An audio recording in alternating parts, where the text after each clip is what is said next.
Would be nice if your music was playing. I forgot. Oh my god. What a noob. What a subpar streamer. Alright, let's kick it up. Be nice if your music was playing. Okay, let's see. Hang on, let's get one more light. Oh, that's good stuff. All right. So as you might know, today's Summer Game Fest announcement was a bit early for me. Cuz we were up. We did about 10 hours of Silent Hill Origins. So yeah, waking up this morning, I just kept hitting the snooze button. I was like, no way. Wake up at 9 to do this thing at 10. I was like, we'll watch it later. So we're going to do that first, and then we're going to check out a little bit of Blair Witch afterwards. So we'll switch over to regular stream type stuff. So we'll do a Blair Witch thing. I'll probably cut the lights for that because it's already pretty hot in here, and I just powered everything on like everything's really hot already. I don't know, it just gets really hot in here at night, despite all the fans. All the fans we have, both here and in chat. Okay, so let's switch over here. Okay, and we'll do that up.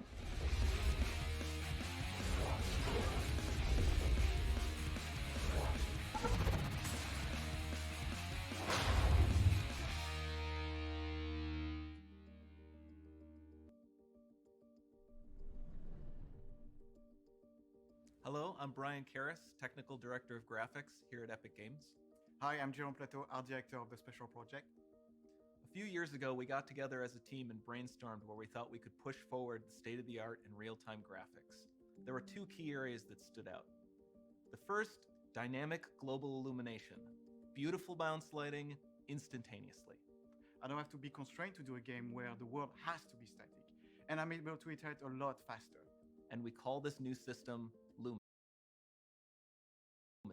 We're about to show you what it is capable of. But first, there was another area that we thought we could push forward. Truly virtualized geometry. The artist wouldn't have to be concerned over poly counts, draw calls, or memory. We could directly use film quality assets and bring them straight into the engine. And that's a big deal for artists. I just want to be able to import my ZBrush model, my photogrammetry scan, my CAD data without wasting any time optimizing, creating LODs, or even lowering the quality to make it hit frame rate. In the end, that's what it's all about. Art that just works. And we call this new technology Nanite. Here is the future Nanite. of Unreal Engine running live on a PlayStation 5. Awesome, let's take a look at it. This has to be the right way.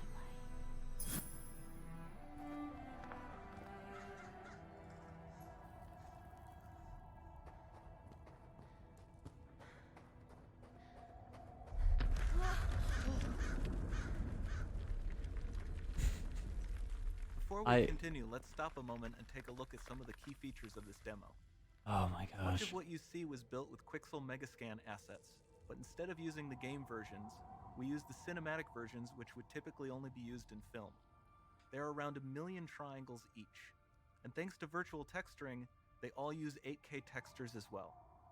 Nanite can render an insane number of triangles very quickly. There are over 1 billion triangles of source geometry in each frame that Nanite crunches down losslessly to around 20 million drawn triangles. What does that many triangles look like? This isn't noise. These are the triangles, each a different color. Most are so small that they look like noise. Nanite achieves detail down to the pixel, which means triangles are often the size of pixels.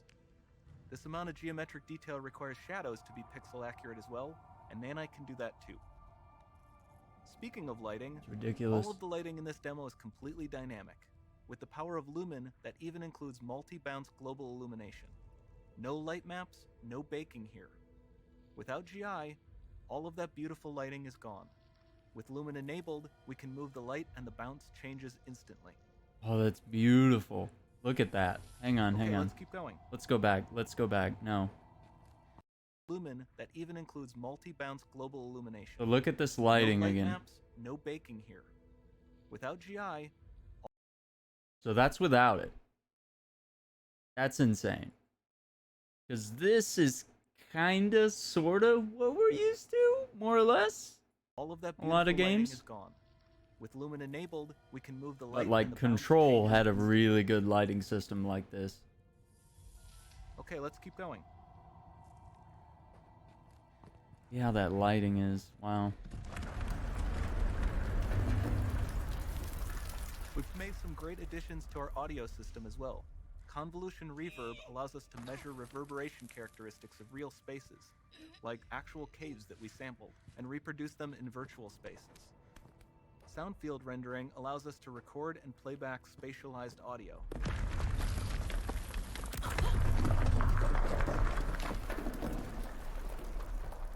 All of this adds up to a more immersive experience. Whatever this game is, like, I would be all for this. Like, I know it's just a tech demo, show like proof of concept and what they can do with this new engine. This But, like, form of bats was created with our Niagara got a good effect premise. system. Yeah, Particles very in Niagara gorgeous, can now right? talk to one another and understand their environment like never before. Look at that. Look at those pebbles just rolling down the We've cliffside. also added a ton of new functionality to run fluid simulations like you see in the water below. Yeah, the water looks good.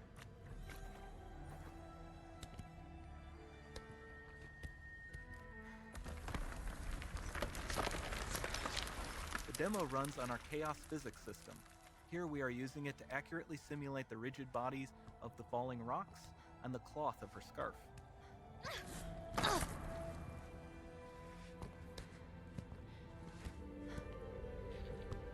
Pretty cool, huh?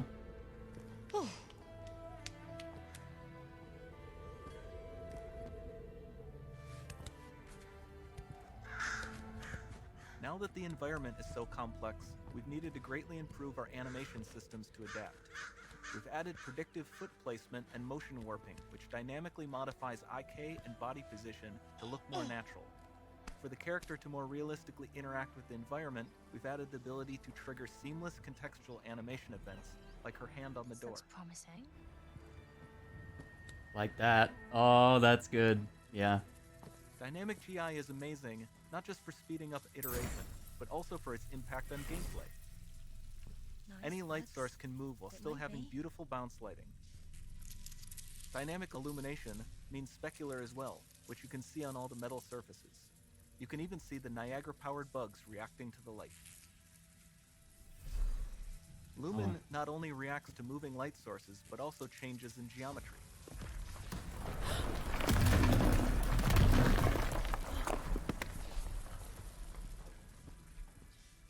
Remember we mentioned high poly assets? This statue was imported directly from ZBrush and is more than 33 million triangles. No baking of normal maps, no authored LODs. Look at that. Look how detailed that is. And we can do more than a single statue. There are nearly 500 of that exact statue at the same detail level placed in this room, for a total of over 16 billion triangles from statues alone. Wow. A lot. Over this entire demo, there Someone are named hundreds Aaron. What's up, of buddy? billions of triangles. Welcome. Checking out the Summer Game Fest announcement that was on earlier today.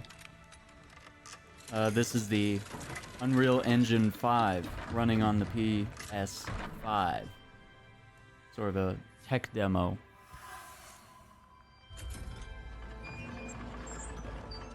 So with Nanite, you have limitless geometry. So this is Epic Games and the Unreal fully Engine dynamic 5. lighting This is and not global a luminance, game. This is just all a tech running demo. on a PlayStation 5.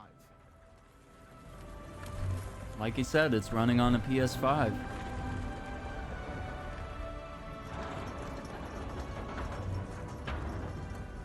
See, they're doing this puzzle or whatever to show off how good the lighting is.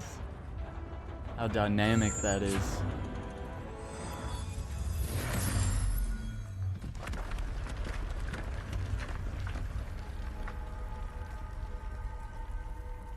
There's not much time left.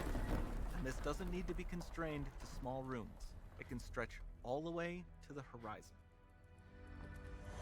Wow. The portal, it's open. Portal's open. Don't fail me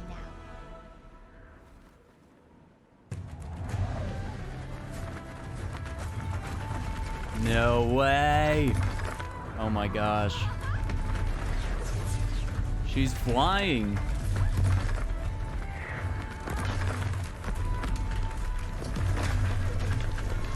Yeah, this is definitely not gliding. I think she's legitimately... Well, I don't know. That's ridiculous. I love that. That's so cool. Wow. It's time to see what's next. See, if that was a game, I'd be losing my mind right now. I'm still losing my mind. That's our Unreal Engine 5.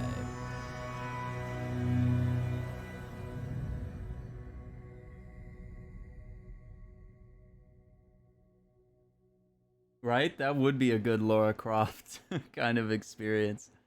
So that says coming 2021. There you go. The Unreal Engine 5 is real, and that was the first it's real. real-time footage of something running on the PlayStation 5 as well. Such a amazing day, I think, for gamers to get a glimpse at where games are going. All right, next. so here's And now Jeff it's with my the honor to be breakdown. joined by three guys from Epic to talk a little bit about today's announcement. Of course, we've got Tim Sweeney, Kim LeBerry, and Nick Penwarden. Guys, thanks for joining me here virtually. This is a really big and exciting day. I mean, I think I just was so blown away when I saw this footage about what UE5 can do. And Tim, this is, I know, a special moment for you to have, put a 5 on this Unreal Engine. I remember the first time you showed me the original Unreal Engine. I think it was like 1996 at E3. At a Marriott Marina Del Rey, and I was looking back last night at like the old Next Generation magazine cover with like, can you believe this is what a PC screenshot of the original Unreal Engine? How my far God. we've come. Tell me, I mean, this is a big moment for Epic, but what does this mean to sort of the company right now to be able to, debut the first PlayStation 5 footage, but also, introduce, a new numbered version of Unreal? Well, this really is a generational leap or more in technological capabilities. And the hardware that Sony is launching is absolutely phenomenal. Not only an unprecedented amount of graphics power, but also a completely new storage architecture that blows past architectures out of the water, and it's far ahead of even the state of the art and the highest end PCs you can buy. And so, with Unreal Engine 5, we set out to build a new generation of technology that empowers creators to create photorealistic scenes that are indistinguishable from reality, and to do so with a very high degree of productivity. Right? I mean, there are two problems in game development. Right? One is the features needed to achieve complete realism.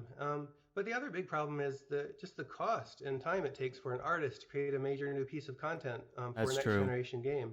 And so Unreal Engine 5 attacks both of those problems. We have the nanite system for virtual geometry, enabling sub-pixel geometry. Look at all those. Imperceptibly different from the You're talking about how every assets. color there was a triangle. Were originally scanned. Also, the They're the size of pixels. illumination system, not only to bring unprecedented quality and lighting to the environments, but also to free artists from having to worry about the details of lighting their levels, and make all these trade-offs in static lighting versus dynamic lighting. And so we're really trying to empower developers here. Dynamic, man. Enable developers to create a new generation of experiences that are both unbelievably realistic, but also economical and practical for them to create without having to have a 1,000-person team.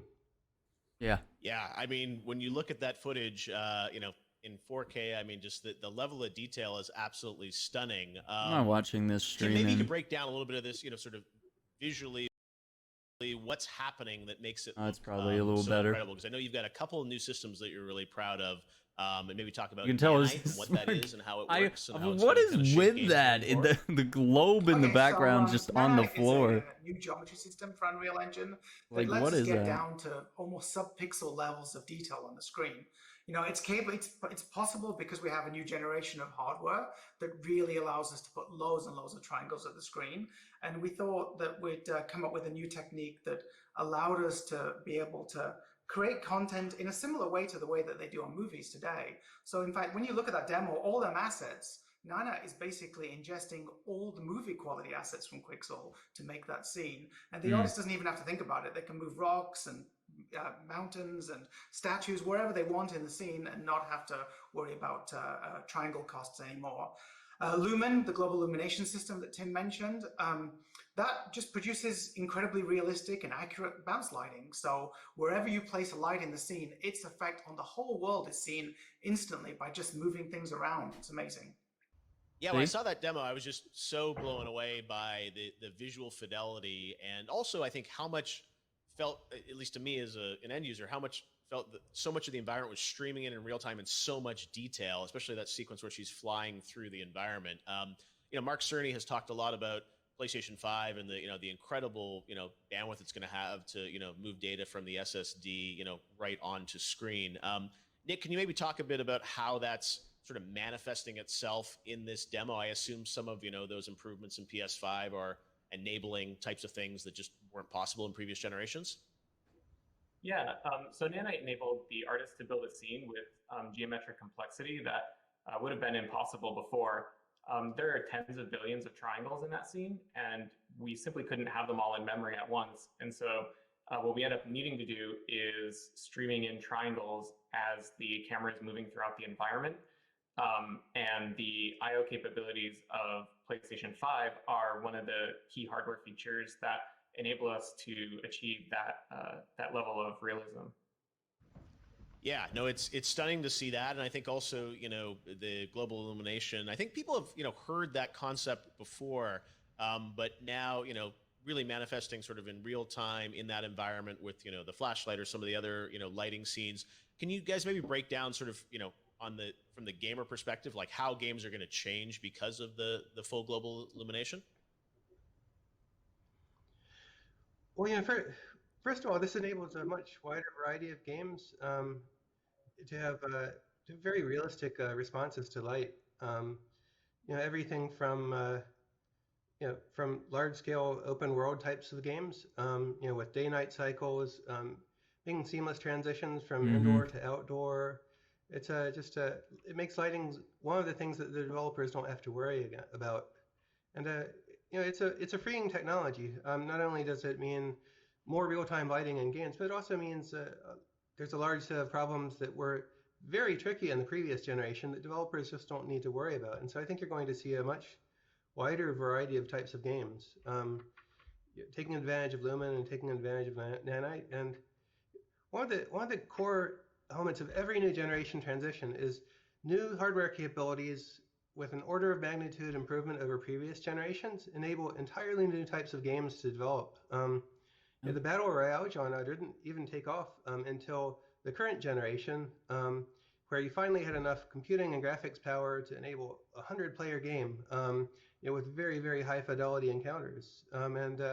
This new generation of technology that we're building with Unreal Engine 5 and that Sony's empowering with PlayStation 5 will enable entirely new types of game experiences that we can't even anticipate yet. Yeah, there's been a lot of talk over the. I know, past man. few That's weeks what about, blows my next mind. generation and kind of like it's will you the didn't leap be even as get like great a as little previous nightstand to put generations? it What are on the or types of something. things we're Like gonna see? I think it's this just demo, at least on to the me, floor like is the like a first kind toy, of like a real-time toy truck example or something. of something that's really grabs me. And I just wanted to confirm, like what we're seeing there, that's all. And there's just like, you can nothing there. actually Like that part play of the that room with is just controller, bare. Like, that's not kind of frame dumped or anything. That's actually playable. It's a fully playable demo. It's cool, but it needs to be on a desk or something. PlayStation 5 dev kit and recorded the signal that came out over HDMI. So it's a totally live demo and it's replayable and it's a little bit different every time you play it. Wow. No, because I mean that flight sequence, everything. That's what's so exciting to me is like this is real time footage. So what do you guys think? I mean, when people say like what is the leap of this generation going to be to sort of previous generations from like PlayStation 3 to 4 and whatnot? Is it any different this time? Is it going to be greater, less, or we don't know yet? I think the sense of immersion, one of the great things about playing games is you can transport it to places that you could never go in the normal world.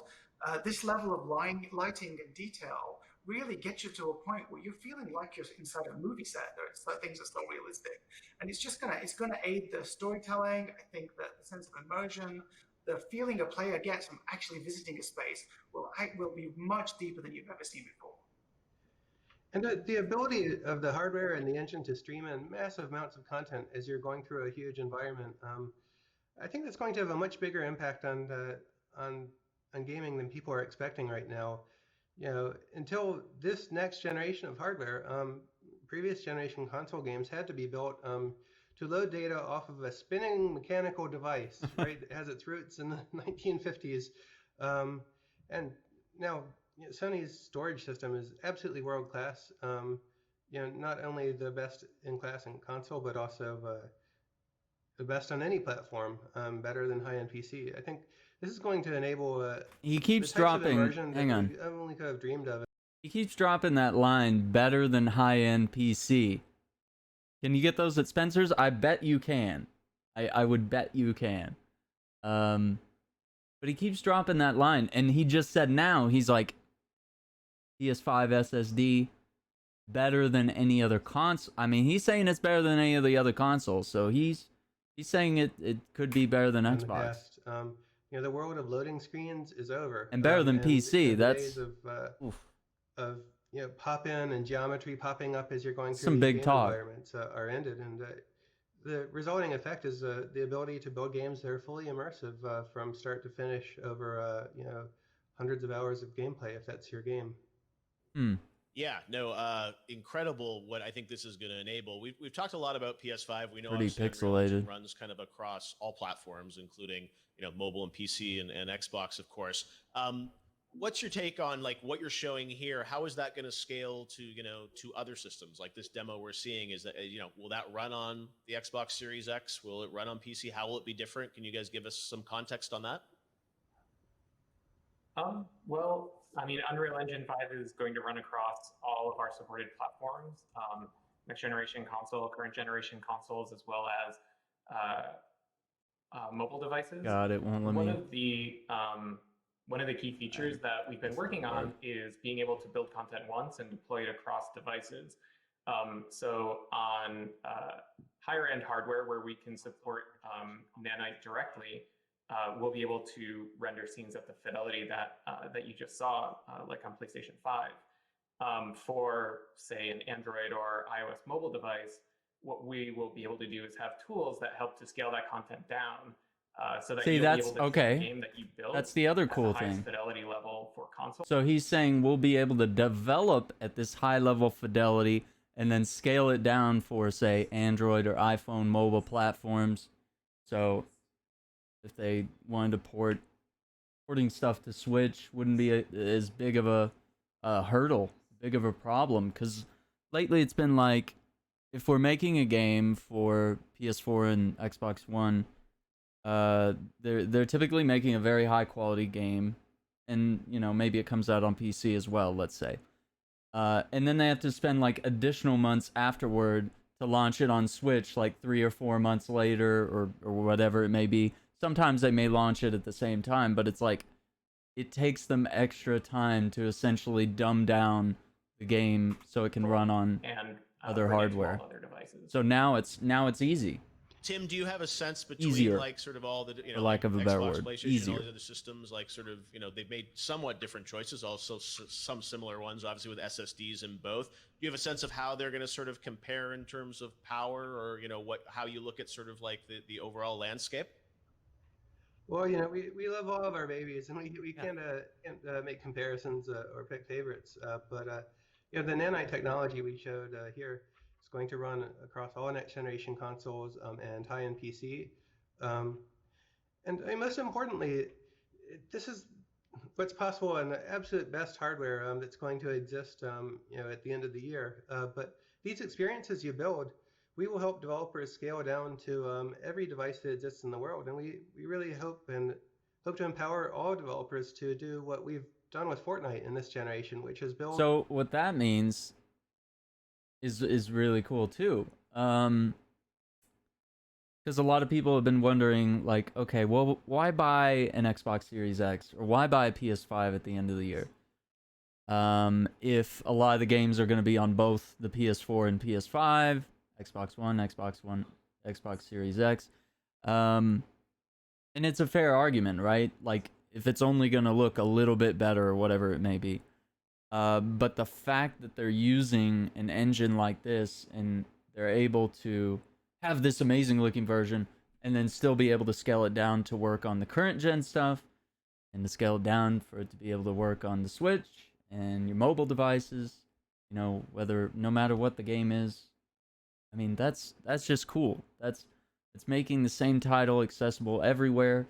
Sure, the visual fidelity is going to go up the more sophisticated your hardware is. I mean, that's pretty cool. So I'm not I have nothing to be upset about, really. Absolutely no sacrifices, high-end console game, and then bring it to every device, including scaling it down to iOS and Android devices from years ago, so that we can reach a much larger audience of gamers than just the hardcore, some 200 million console players in the world. So, Kim, I know a lot of gamers around the world watched that footage and said, wow, I what's up, buddy? That, but I'm sure they're also trying to kind of extrapolate out of that, since it's, this is not a game, it's a demo. How their games are going to I want this to be a game, though, in the next generation. And one of the things that I really took away from it was that flight sequence at the end, which was just incredible, and with the sort of the rubble coming down and things moving. Could you maybe talk about sort of how the game experience might change with UE5? Sure, it's going to look visually more beautiful, but how is it going to play different? So traditionally on this current generation, if you wanted to make a photorealistic environment, the way that people do that is they bake lighting into the environment. The problem with that means the environment is not dynamic. You can't move things around. You can't incorporate user-generated content because you don't know what it is prior to shipping your game. But with this technology, with the Lumen technology and Nanite, it means that worlds can be super rich and super dynamic. So not just destructible components, but mutating components and things that change beyond the release of the game. Every day, an environment could have grown and changed, and that can all be calculated live. And does that extend to I assume destructible environments and whatnot, and allowing people to sort of, really that sequence in the flight where you sort of, saw the sort of tower crash down or whatever. I mean, that felt to me, I just hadn't seen that level of detail in a game like that. And some games like Uncharted or whatever sometimes have big destruction moments, but it felt like that was so detailed and so realistic. Is that partially because you can now move the environment more in real time? Yes, and even effects like when we open that big dome where all the statues are, the light just floods in and bounces all over the place. You really, the way you would have had to do that in the past is you would have to cheat, and now it can be fully dynamic. You'd have to cheat. That's a good way of saying it. The light will come through, and even choose randomly colored lights. If you put them into the scene as a player, then they're going to have an effect on the whole world, and it'll still look realistic. So in the past, you could get that effect, but it would have to be sort of pre-calculated, I guess. Is that how it worked? Yeah, exactly. Oh. And even if you want to, if you're saying you're in a dungeon and you place a light, you see you've got a candle that you happen to have in the game and you place it, that will bounce around corners. So you can explore with limited light sources. And the old-fashioned gag of having a flashlight beam isn't what you need anymore. You can actually use light in really interesting ways.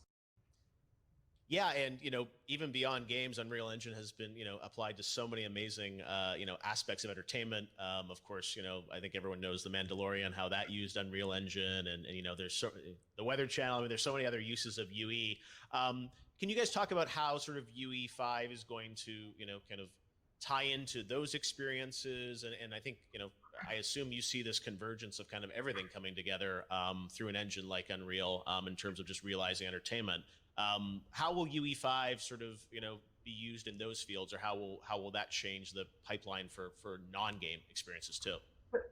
So one of the great things about Nanite is that it finally allows content creators of all kinds to be able to use movie quality assets. So there really won't be a difference. If you're building an environment for a film versus a video game, or you're making an IP that's transmedia, you can build things the same way now. And that was honestly, we had so much exposure to film customers over the last few years using our engine that we really wanted to remove the barrier for them and for all game makers. Right now, you pick a high resolution asset you want, you load it in, you don't have to think about making levels of detail or normal maps or any of the usual stuff that goes with making game content. It's a pretty freeing experience for anybody trying to tell a story or to make an experience.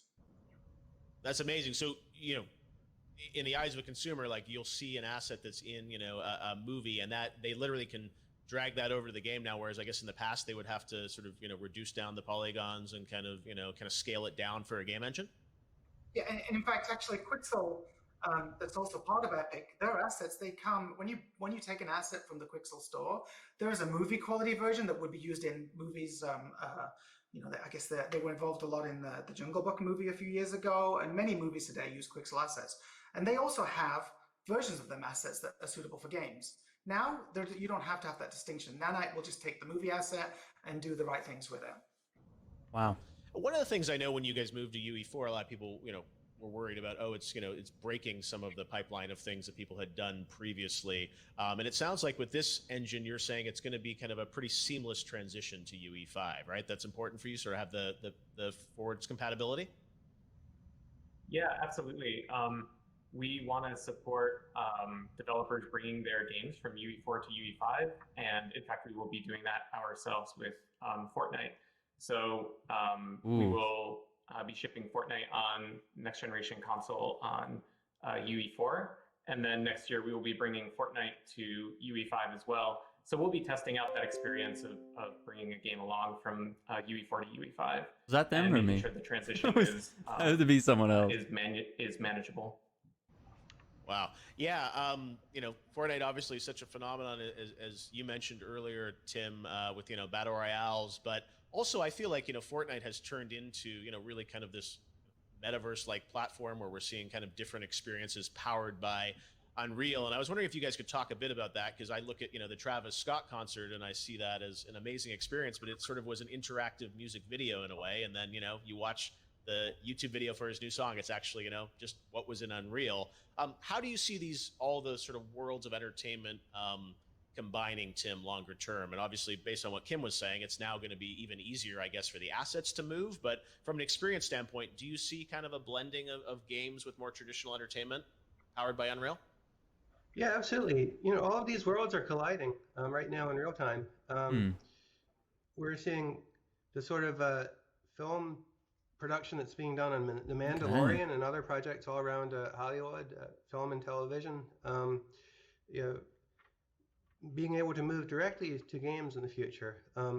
Right now we've brought Marvel content into Fortnite and Star Wars content into Fortnite, and each of those processes started with rebuilding their movie quality assets for real time, using our tools. But in the future, this is going to be an exercise to build every asset exactly once and then deploy it everywhere. And the future isn't just going to be about Unreal Engine serving a bunch of separate markets.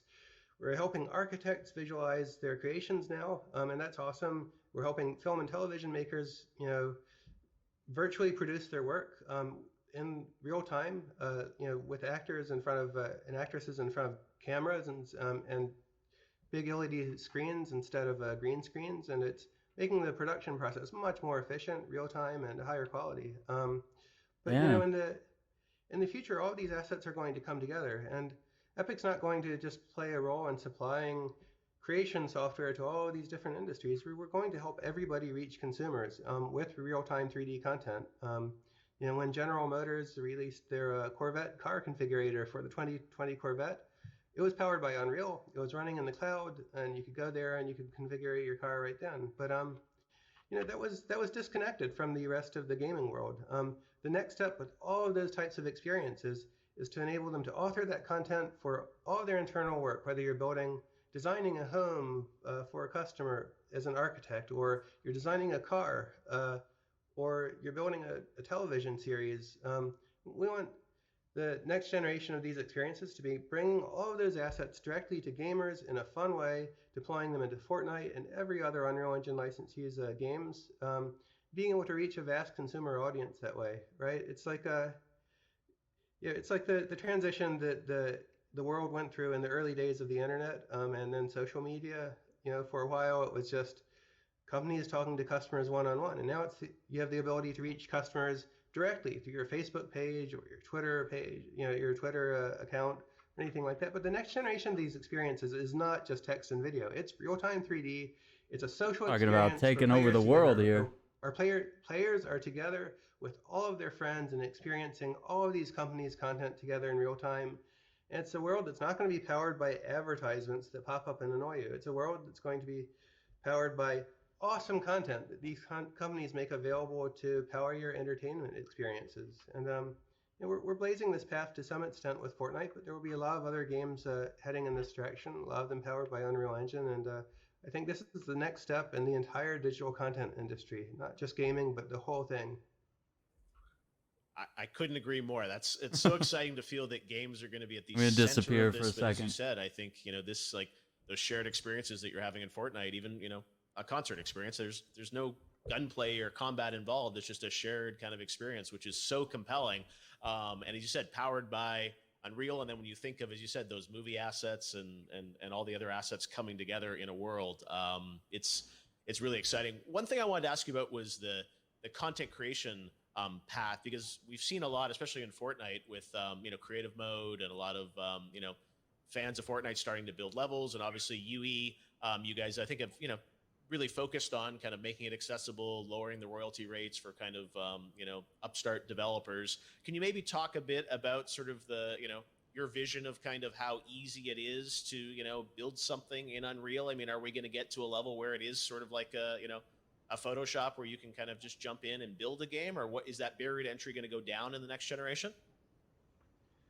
Epic is working to address the whole range of content development scenarios, all the way from your AAA game developer or your feature film in Hollywood being produced using world-class photoreal assets, all the way down to indie game experiences and content creation for the 100 million people who want to build stuff but aren't professional modelers and haven't had training in that. And the continuum of experiences spans Fortnite Creative, which has been used by over 100 million people, all the way up to Unreal Engine 4 and the Unreal Editor, which is an insanely powerful piece of software that's actually pretty complicated to learn. But over time, these tools and technologies will be coming together in some exciting ways, and we're not ready to talk about all of it yet. But Epic is really thinking about and putting a lot of effort into addressing the entire continuum of content development and content deployment scenarios. And we feel that the state of the world is a little bit broken right now. If you look at the app stores on smartphones, you have 250,000 games, each competing for the top 10 charts, where virtually all of the sales occur. And you have a small number of winners and a whole lot of losers in that way, and it's not a fair situation for game developers. And you have a lot of amazing games that just get lost because they haven't been discovered. More and more we want to enable content creators to reach the audiences within existing games. This has been part of the industry since the days of Quake and Unreal Tournament, when user mods became possible, and we and id Software released our first tools so the community could start building their own stuff. And now it's reached a scale of hundreds of millions of users. If you look at what Fortnite is doing, and Minecraft and Roblox enabling user content creation, but I think right now you have two separate worlds, right? You have the professional tools of Unreal Engine and Unity, and then you have the tools for the masses. And to open a new window. Minecraft, Roblox, and they're really not connected anymore. Hey, Water Lily, how's it going? We've been listening to the Summer Game Fest. They have unveiled a new game, just in case you guys are coming in here. Yeah, so we've this is something that's not really for my podcast. This is really just us listening in on Jeff Keighley dropping the first footage from Unreal Engine 5.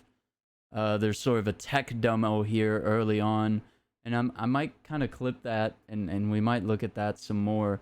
But now we're listening to people at Epic Games here, sort of talk about the different applications of Unreal Engine, whether it's, you know, being used in movies or indie game development, TV shows, you know. And Jeff Keighley brought up a really good question just now, saying, will Unreal Engine ever sort of be like Photoshop, where we can just, you know, play around with it and eventually, you know, develop some sort of amateur skill in learning how to do stuff, you know, just picking it up from scratch like a lot of people do with Photoshop, right? So yeah, I think that's, I mean, they said they're not ready to talk about all their plans in that aspect, but even so, I think it's really cool. Yeah, and like some of the footage they showed, like this tech demo basically looks like a Tomb Raider game, but just incredible. They're not connected at all. And the next step is to cross over and to enable all of the content tools to reach all of the customers and all of And the here's ways our that they play games. podcast plug That's right there. something we're thinking a lot about, and we'll be doing a lot of work on in the coming years. It's awesome to hear. We've talked a lot, obviously, about like graphics and, you know, lighting and things that are, you know, very powerful and visual that grab you. But I want to talk about the, you know, the underlying architecture a little bit, and things especially like online services. And I know that's something that, you know, Epic has focused on, about kind of connecting people, you know, even crossplay, but also, you know, finding ways to kind of bring communities together. And I guess some of that's tied to UE5, but also it's just a general platform approach. But can you maybe share a bit on kind of your vision on, you know, the other aspects of Unreal and Epic, and how that's going to sort of evolve over the next few years too? Oh, sure. You know, today we're showing Unreal Engine 5 for the first time, but we're launching the Epic Online services to all developers in the world um, across 5 platforms right now, and you can download the Epic Online Services SDK and use it right away.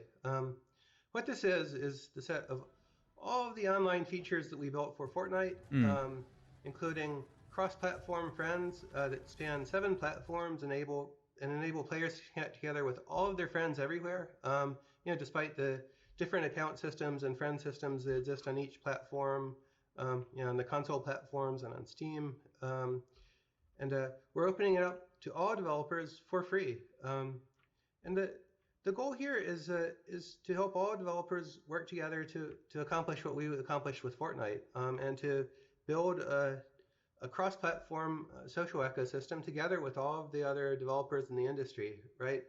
Instead of players being siloed into the one platform they're playing on, we want them to be able to reach all of their friends everywhere, but also build up friends across multiple games. And that's the really interesting thing about the Epic account services that we're launching. If you choose to use Epic accounts in your game, then you can reach the entire Fortnite player base, which is over 350 million accounts worldwide, and that's a lot of friends. 2.2 billion social connections between players. Too many friends. When 2 players become online friends and start playing together, ridiculous. Those friend connections now persist across games. You know, from all of the different publishers who choose to use these services, and so you know, it's the most open set of services that have been launched to date, and it really helps to bridge the gap. You know, that's existed on all of the other platforms. And until recently, it was really only Epic, EA, Activision, the really big companies with a huge set of development resources that had the capability of building that sort of thing. Okay. But now this is open, and it's approved by all 3 of the console we got about makers 10 more minutes here on their platforms, and it's ready for all game developers to adopt. And so we're really trying to help the industry get to a better place. And we think you know, the core of the game industry are these 300 million hardcore gamers across high-end PC and console. But there are billions of gamers worldwide, and I think the next stage of the industry's growth is going to come from connecting these audiences, not with low-end casual games on one set of platforms and high-end games on another set of platforms, but getting all of the players to play together and enabling all developers to release their games on all platforms, as we did with Fortnite. Okay. Yeah, I think that's such an interesting idea that, these gaming platforms almost become, it's another social network now, right? And I know you guys have House Party that's been very successful over the past few months, especially. But it feels like now, you talk those numbers with Epic Online Services, it starts to feel like this is, a Twitter or a Snapchat or an Instagram, and sort of this way to kind of connect people. Is that part of your longer term vision? Is that people will use sort of these game services as kind of a gateway to connect with people, and games are a part of it, but also just the larger sort of social graph will be kind of the gateway to it will be through a game engine? Well, what we're building here is the opposite of a walled garden, right? We're enabling all publishers to use all of their different account systems and connect using these services. And we're working with all of the different console makers and other platforms and services to help interconnect them. The most interesting thing about this, and if you start playing Fortnite on PlayStation and then you want to play the game on the iOS device, on iOS, you can log in with your PlayStation account, and then you get all of your PlayStation progress transferred over. If you start playing on PC, then you create an Epic account. Then if you go to Xbox, then you can log in with your Epic account on your Xbox. And so this isn't a walled garden. Rather, it's an attempt to connect all of the different services. Pretty cool. Some of which have Oh my different god, degrees of just openness. spammed my podcast again. And I think that's really Come going on, to be chat. freeing for the Chat industry. bot. It's going to mean that everybody can talk to everybody else, and there's no one company controlling the whole thing. Rather, it arises as a result of the cooperation between all of the different companies in the ecosystem, who finally realize that they can grow better and build better businesses if, instead of trying to let players into their platforms, they enable their players to connect with all of their friends across all platforms. Because we have a lot of devices in our lives, and everybody who has an Xbox or a PlayStation also has an iPhone or an Android device. To really enable the next generation of industry growth, we've got to be able to connect all of these users with all of these friends and set aside kind of the old feuds that defined previous generations. Yeah, the hacking potential, right? So with everything you're describing, I think of, a show like The Mandalorian, which, we all watched and loved, but all those assets are there. I mean, nothing prevents them now from building kind of an interactive experience, I guess, around that they could power with something like Unreal. Maybe it's a game, but we look at this. I keep multiple passwords, multiple emails in some cases across all the gaming accounts I have. So yeah, it is a little scary to sort of say like, hey, only use your Epic account so you can play with all your Epic buddies across all your games.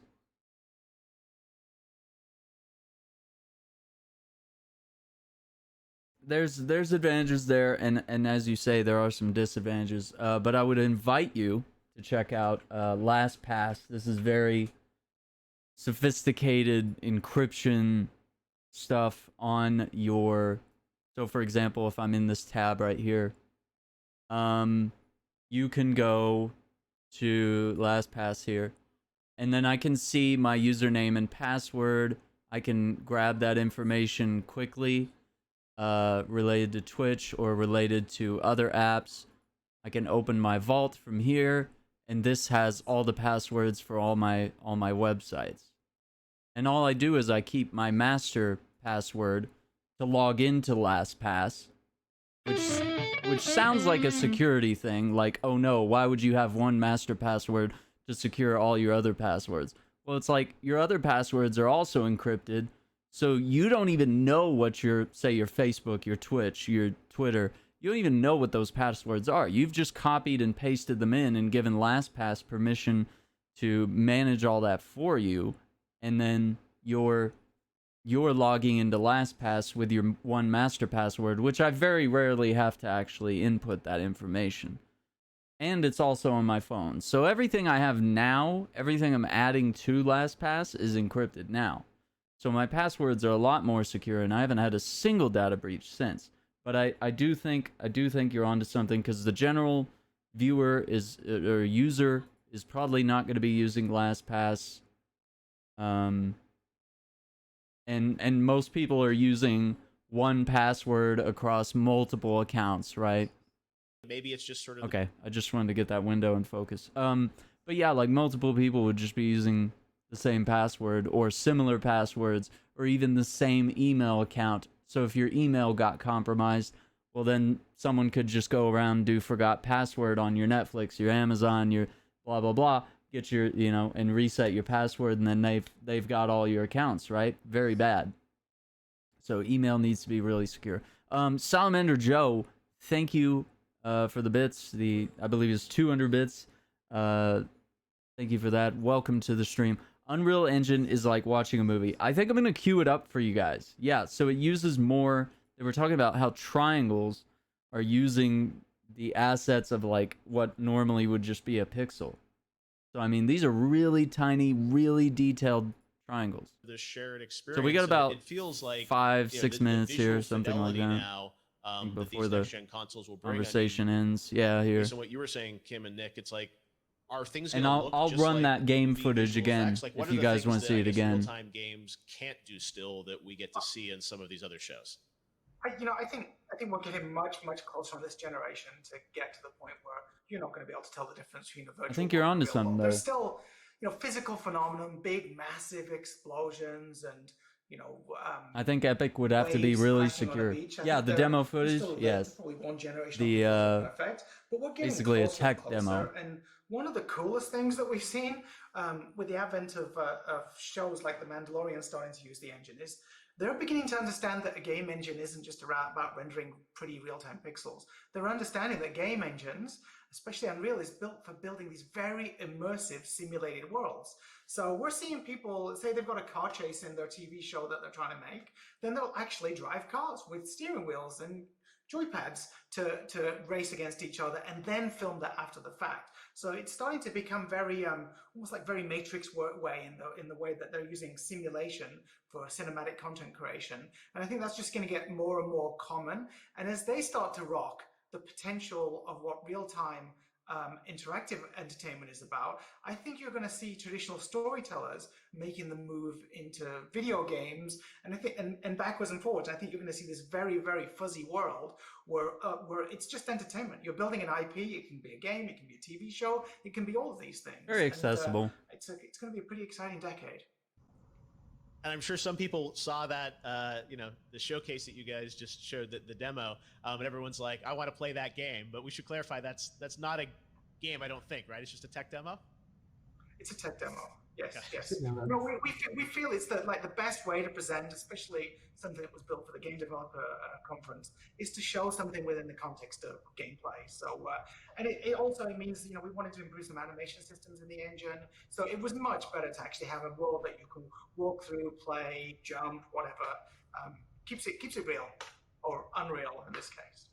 Yikes! It's real gameplay. What a That's nerd. What we like to see. He had to say Unreal. I love it. It just blows me away when you see that final sequence at the flight, and that's the kind of thing that I think we've all been waiting for, is to see that glimpse of where games are going next. So it's really exciting to see how you guys keep pushing the technology to the next level with UE5. And I know it's going to be next year, you say. So we'll see some next gen games this holiday shipping on brand UE 4.25, I think, right? And then next year is when we'll see UE5. Is that right? Yeah, that's right. We're planning on having a preview of UE5 available early next year, and then shipping the full 5.0 later in the year. Yeah, and I imagine characters will also improve. I know you guys have done a lot of work there with sort of character technology. We already talked about with Nick, the idea of streaming more into the environment. No load times, as Tim mentioned. I mean, these are other things that I guess are gonna sort of impact the game experience. But are there other dimensions that you think the next generation will sort of evolve to with UE5? I mean, I think the character stuff feels like, to me, another area where we're not quite the same as the Andy Serkis in stuff terms of character technology, but I'm sure you guys are pushing on that too. Oh my gosh! I'm very confident. Oh, sorry. Look at that. This is just the tip of the iceberg here.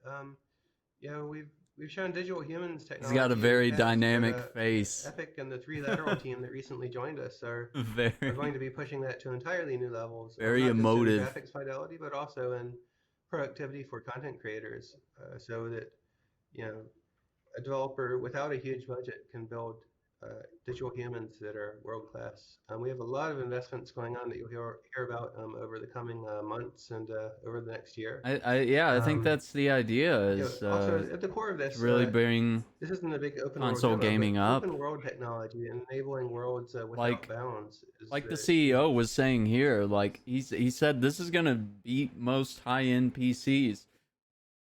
As far as the SSD goes, as far as even, you know, they said this is gonna run on PS5 and Xbox and PC, of course, high-end PC.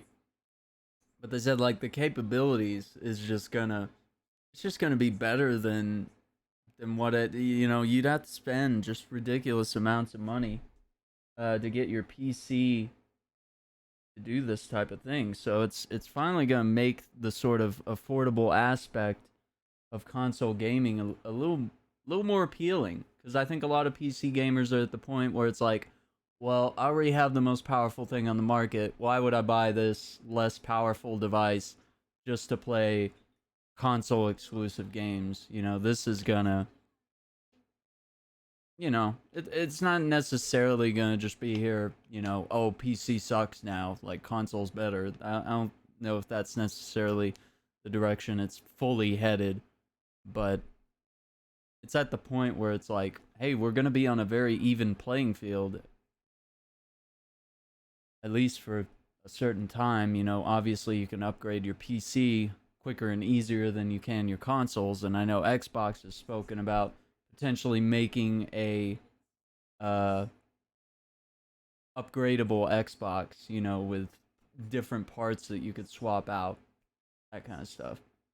I mean, they're saying that the Unreal Engine 5 and the SSDs that are in modern consoles that are coming out next gen will potentially top high-end PCs. Yeah.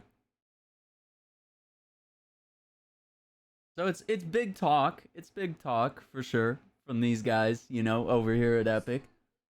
I'm here to see the results. I'm not here to criticize, I guess. And I'm just really impressed, and I'm digging all the specificity here. And it makes me excited to own the next generation of consoles, even with owning a PC. And so I think that's really the hard sell, is like, how do you make even people like me that grew up on consoles maintain that interest when you have a badass gaming PC, you know? Is the key initiative that's uniting all of this. Virtualized geometry is one part of it. Global illumination with Lumen is another part of it. But ultimately, this comes So we'll together watch to this empower, demo again here in a second. huge streaming, Couple minutes seamless environments. left And of that- this and interview. it creates an entirely new direction for games to go. And remember, this is not just a graphics engine, right? It's a full simulation engine. It aims to power every aspect. I know. Of What is simulating this? realistic environments, What is from this? including Why? detailed Why is physics, it on the floor? vehicles, and Put it collision, on the desk. destruction, and everything else. Buy You a will get- nightstand. you will Put see it a on there. qualitatively Put don't just put things on the floor. That's like buying. That's like if Jeff put the Game Awards statue here on the floor in the middle of the room. It doesn't make sense. different It bugs me a set of lot. games built for the new generation than what we Yeah, have yeah. here. Share And it's your going to be thoughts very with us, exciting Water because Lily. we don't This is yet know exactly what this is very much a discussion, a place to share ideas. So when we're doing the doing this sort of talk show and podcast stuff, this is definitely the place. I mean, my channel's kind of always this place, but especially now, if you have questions, concerns, stuff like that, share that with us. Absolutely. And yeah, feel free to speak about what we're seeing on screen here and discuss. going to be- We're not in the business of, oh, you're wrong, or oh, you're right, you know, whatever. You know, we're chatting it up here. And how does you know, you guys mentioned Fortnite moving to UE5 next year. Like, I mean, how is this going to impact, you know, Fortnite, do you think, in terms of like the game, you know, with UE5? Sure, you don't want to spoil much, but it's like just technically sort of like, is that going to enable the game to evolve too? Well, it puts a vast amount of additional new power in the hands of all of the creators who build Fortnite, both within Epic and, you know, the 100 million or so outside of Epic. Yeah. It's going to be very interesting to see where this enables Yeah, the game to yeah. go in the So future. I I don't think think the consoles will be what we have better. now That's what he's saying. is The a very, CEO very was saying small it's going to fraction be better. of what the game will be in the future, and you know, it's going to be As very far as exciting to see the SSDs Fortnite go, team the get involved SSDs are available, and the and have all of this new power and in the their hands. technology that Well, they're I see it using as, you know, in it's a game, Unreal but it, 5. it also feels like a platform in a way that I it's think enabling, I think you it's know, just these other, it's you gonna know, level the battle playing royale game, field. but there's It's gonna make creative, and PC obviously you're starting to gaming see, a you little know, more other accessible. experiences with music artists and whatnot Um, around it. the So it amazing feels like it visuals is you this, get. you know, this beachhead to sort of a bunch of other content. Is that how you view it? As sort of That this, might be. you know, sort of this? I mean, people have used the term, you know, sort of metaverse, but is that sort of the longer term vision? Is that Fortnite can sort of grow to wherever creators want to take it? Yeah, you know, they define a platform as an ecosystem in which the most of the content is not created by the company that operates it, right? And Hmm. I think if you look at Fortnite today, it's not that. But anything's possible in the future. I think Deadpool. Yeah, I saw that. that's a very interesting direction for the whole game business. Every game developer is thinking about this problem of how to not limit their experience by the 10 or 100 or 1,000 people on their development team, but how to uncap the entire world's creativity to enable an entirely new generation of game experiences to be developed in an entirely new way. Yeah, well, I think UE5 obviously shows the high end of the aspiration for everyone to, you know, what they'll eventually be able to maybe make. And yeah, that demo is absolutely stunning. Before we go, I wanted to ask you, like, that demo, how long did it take you guys to build? How many people worked on it? Can you give us a sense of, like, you know, how that came to life? Well, we started thinking about it straight after GDC was when we started thinking about it. We knew Brian's nanite technology was beginning to come online, and but the bulk of the work, I would say, the bulk of the work started from sort of September through to March. And I think the team, That's you a know, lot. it probably peaked over this, but I think it was about 24 people that worked on the project overall, and with a 24. bit of help from our friends at Quixel. If it hadn't been for the Quixel Megascan library, we couldn't be able to populate that world. Yeah, well, That's I'm sure insane. everyone looks at that and says, I want to play that game. And I know we're not necessarily going to get it, but it hopefully will inspire a lot of creators around the world about what will be possible, you know, with UE5 and also the next generation systems. So, yeah, I feel real excited now about what we're going to get to see for the rest of the year for all these next gen games and, of course, into the future. Thanks as always for joining me, guys. It's great to see the first look at UE5 and hear about where Epic's going. And yeah, the future looks quite bright. Thanks, guys. Cool. Thank you. Thanks. Bye. That's pretty cool. Okay, so let's go back and look at the gameplay, because I know we kind of let me try to get to it here. Yeah, we'll go right here. Of Unreal Engine running live on a PlayStation 5. So running live on Press the PS5. We'll watch it one more time. This has to be the So once again, not a game, tech demo of Unreal Engine 5. And they talk a little bit about what's happening, which is just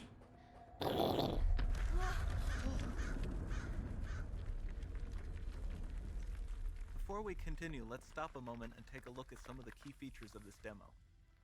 Much of what you see was built with Quixel Megascan assets, but instead of using the game versions, we used the cinematic versions, which would typically only be used in film. There are around 1 million triangles each, and thanks to virtual texturing, they all use 8K textures as well. Nanite can render an insane number of triangles very quickly. There are over 1 billion triangles of source geometry in each frame that Nanite crunches down losslessly to around 20 million drawn triangles. What does that many triangles look like? This isn't known. there it is. Every dot, every different color. Noise. These are the triangles, each a different color. Most are so small that they look like noise. Nanite achieves detail down to the pixel, which means triangles are often the size of pixels. This amount of geometric detail requires shadows to be pixel accurate as well, and Nanite can do that too. Speaking of lighting, So what they were saying with the static lighting demo is was that they would literally have to go in on all these rocks and like basically paint the shading on them. which now you're using dynamic lighting, which they're going to move it around here in a second. Completely dynamic. And that just changes based on where the source is. So it could be the sun, it could be a lamp, it could be whatever it is. Baking here. Without GI, all of that beautiful lighting is gone. That's With without Load it. enabled, we can move the light. So they move the light, and that affects the shadows, that affects how the light bounces off the walls, and we get sort of reflections of light, which is what's really been impressive about games like Control, using features like this.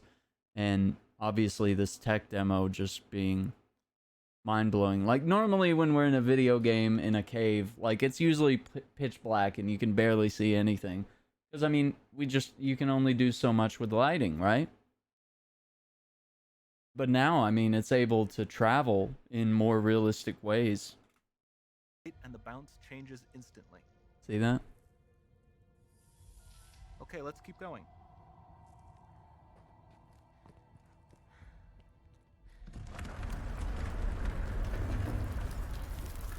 We've made some great additions to our audio system as well. Convolution reverb allows us to measure reverberation characteristics of real spaces, like actual caves that we sampled, and reproduce them in virtual spaces. Sound field rendering allows us to record and play back spatialized audio.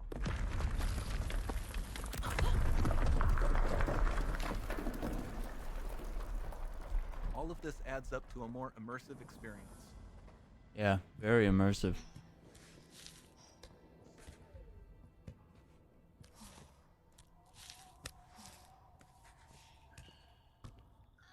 Even with the hands touching the side of the cave. This swarm of bats was created with our Niagara effects system. Particles in Niagara can now talk to one another and understand their environment like never before. Huh. We've also added a ton of new functionality to run fluid simulations like you see in the water below.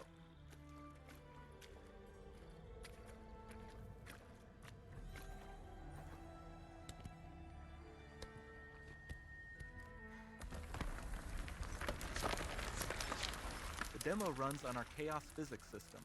Here we are using it to accurately simulate the rigid bodies of the falling rocks and the cloth of her scarf.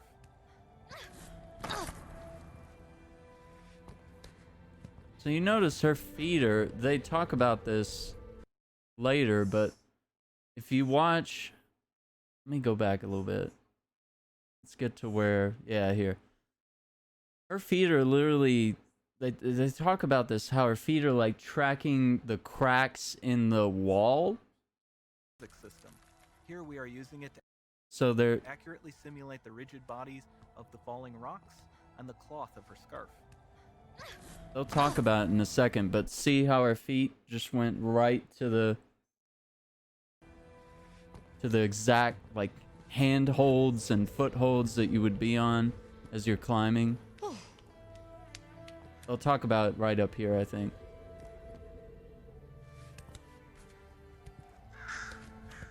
Now that the environment is so complex, we've needed to greatly improve our animation systems to adapt. We've added predictive foot placement and motion warping, which dynamically modifies IK and body position.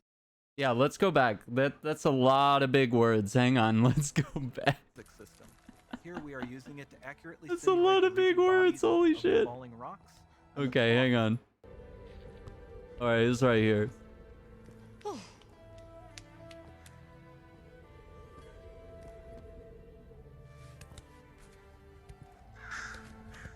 Now that the environment is so complex, we've needed to greatly improve our animation systems to adapt. We've added predictive foot placement and motion warping, which Predictive foot placement and more motion warping. modifies IK and body position to look more natural. For the character to more realistically interact with the environment, we've added the ability to trigger seamless contextual animation events, like her hand on the door. Looks promising. Like that. Just sells it. Just sells the immersion. Dynamic GI is amazing. So it's a not little just for better. speeding up It's your- a step up from, say, how Link in Breath of the Wild is just climbing everything, and he's not really, it doesn't really matter. He's not really reaching for handholds. He's just climbing the surface, which is amazing, but lacks realism, right? Assassin's Creed, for example, when you're playing anything since like 2 or really just any of them, you're reaching for handholds and you're climbing rigid structures of architecture. This game is taking it to the next level. But also for its impact on gameplay. Any light source can move while still having beautiful bounce lighting. Dynamic illumination means specular as well, which you can see on all the metal surfaces. You can even see the Niagara-powered bugs reacting to the light. There you go. Lumen not only reacts to moving light sources, but also changes in geometry.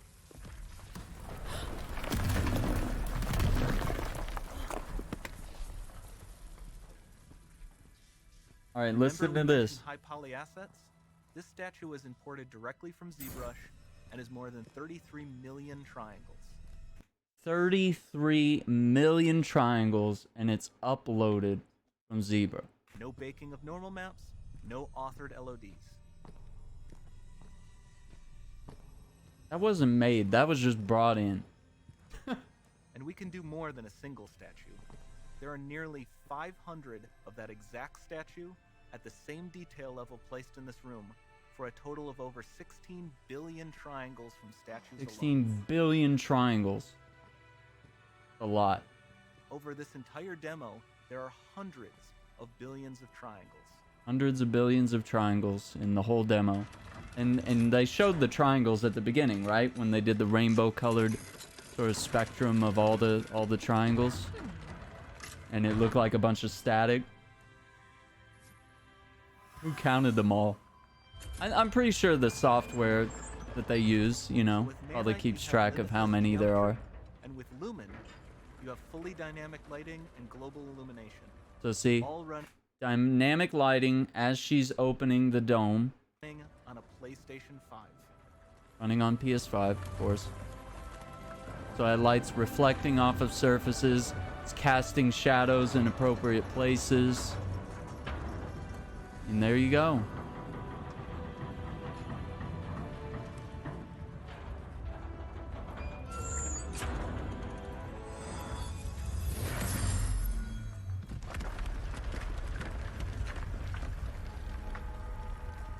Also, the pattern on her scarf is really pretty. And the doesn't need to be constrained to small glowing rooms. tattoo. It can stretch all the way to the horizon. The portal, it's open. Look how detailed that is. Don't fail me now.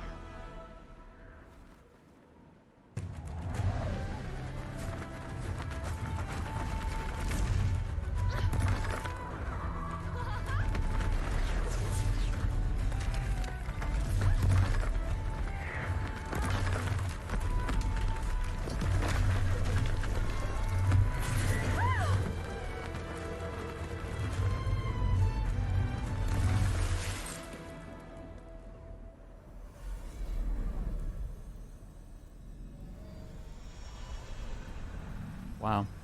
Pretty cool, huh? It's time to see what's next.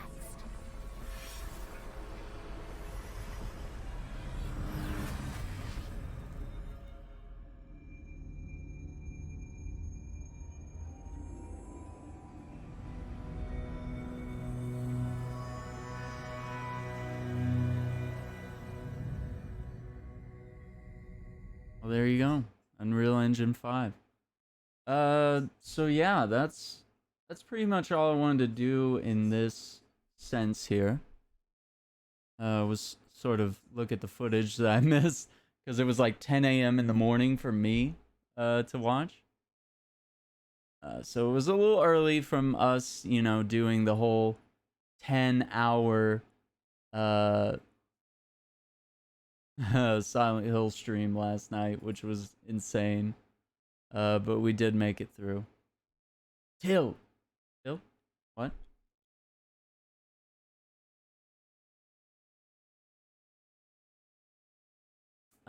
So I think what I want to do next is we're going to switch over to some Blair Witch, which we've been playing. Well, we've only done it once. Like, I've been saying it like we've been doing it a lot, but this is actually only going to be our second part 2 of Blair Witch here, because we did a couple hours last time. But usually what I'm doing in this for this game and for night streaming in general, I'm usually cutting off all the lights, turning off the camera. That way it cools down in here significantly. The softbox lighting gets pretty hot. All the monitors and screens and, you know, PC, any consoles that are on, you know, usually all the fans, all the stuff, it just gets really hot in here. So usually we kind of strip the whole setup down a little bit, and we do that. That's crazy. You have to be so tired. That's why I was that's why I chose to just kind of watch. We hung out today and we watched Jasmine's stream, and I let people know in the Discord that people were that she was raising money for St. Jude while playing Outlast, which I thought was just absolutely hilarious and fun. And she was a real trooper. She powered through that game, and she did really well. I do have a fan. I just mean, like, even with the fans on, it's not enough like air circulation in here, so it gets really hot in here. And of course, the monitors, closer the monitors are, the heat gets close to you as well. Of course, with all the computer equipment, all that stuff on, it gets hot at night. Like, the difference from the studio and my bedroom is like 10 degrees. Is that great? But you're not burned out on scary? I should be. And Blair Witch is very much like Outlast. It is, you know, Silent Hill, really good. And this is like taking it up to 10 or 11. I mean, it's ridiculous. Or do you have a taste for blood? I don't know if I do. I might. So give me a moment. We'll get everything switched up here. I'll try to sort of catch you guys up on what's going on in the game. We have our trust. So we're not alone in this game, which is cool. I think it helps keep you really calm and cool when you have Bullet with you, which Bullet is your trusty dog that you have with you in this game. I can't take more scary. I'm very much in the same vein right now, but I've been wanting to play this game some more. Yeah, absolutely. Saddlerk, I will show you guys the doggo, and he's the cutest, and you can pet him. And we're looking for a missing boy in the woods, and of course chaos ensues. And our trusty dog Bullet is here to help us find the scent and look for this missing boy. But of course, things have gone awry. But thank you for hanging out and checking out.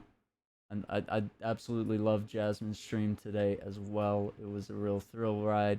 Let me just do a quick BRB. I'm going to shut the stream down, bring it back up.